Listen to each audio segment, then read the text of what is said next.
this is Mike DeMora, and in this video, we are going to go over one of our 4 pillars of recovery. And this recovery pillar we're going to go over now is the physical. Okay, so we could have went so many different ways when we talked about the physical recovery, but what I'm really going to focus on is posture. If you know anything about NCEP, you know that everything is based upon posture and what you do with posture. Now, what is the definition of posture?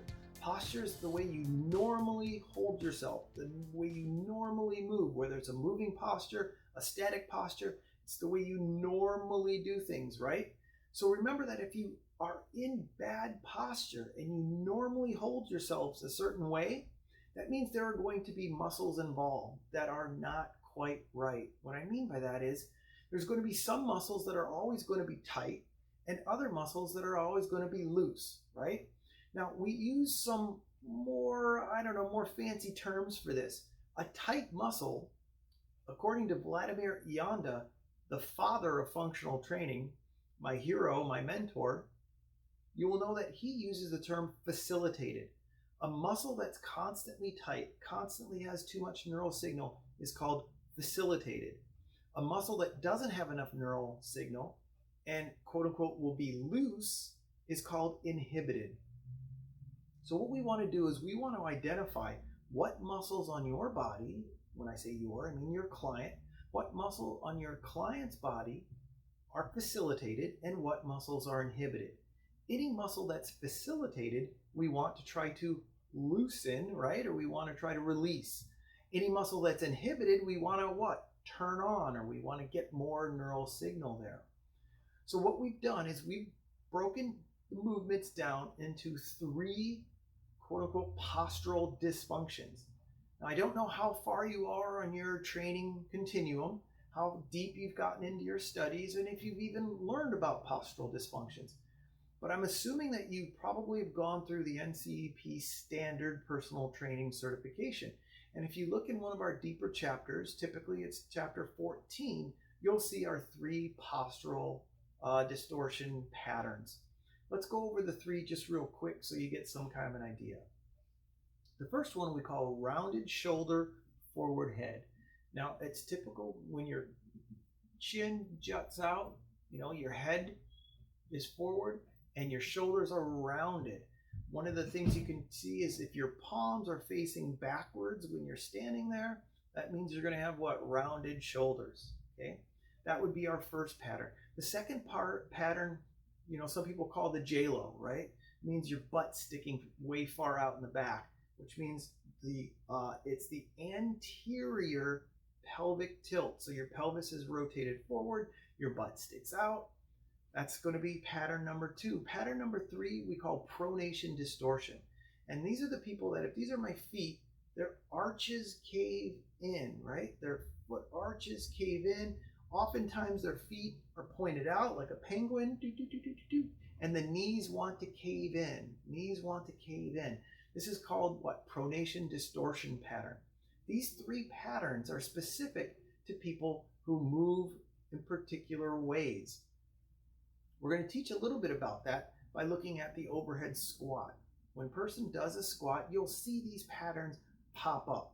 Now, in some of the videos to come, we're going to use our fitness model, and you're going to see the different things that occur as they move, right?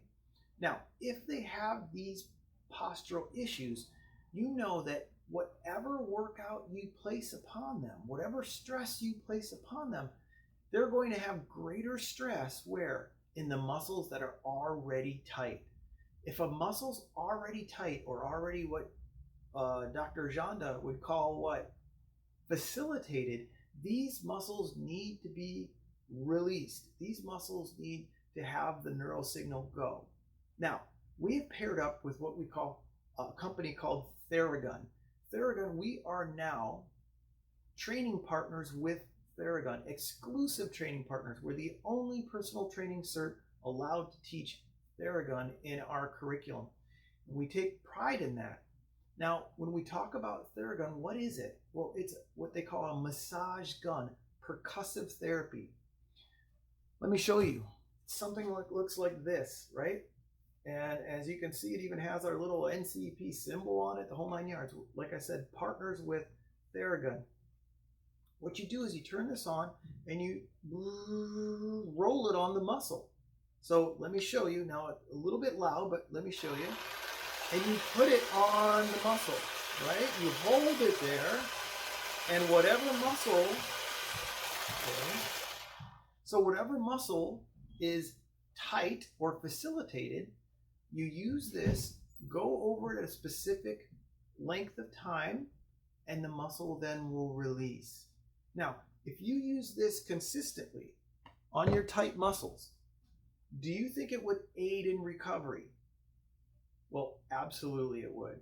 It will speed up the recovery process.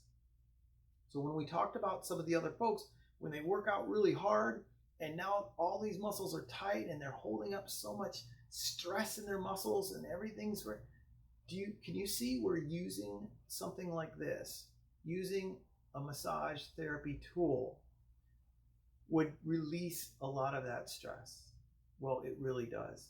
It's like getting a massage every day for free. And that's what we want to teach you. So our whole science behind the physical stress is to release the physical stress through using massage gun and particular different types of application, depending on whether the muscle is facilitated or it's inhibited. And once again, in the following videos, we will go over where, when, how you use each thing to help your clients and of course to help you. Well, thank you very much. I'll see you in the next video.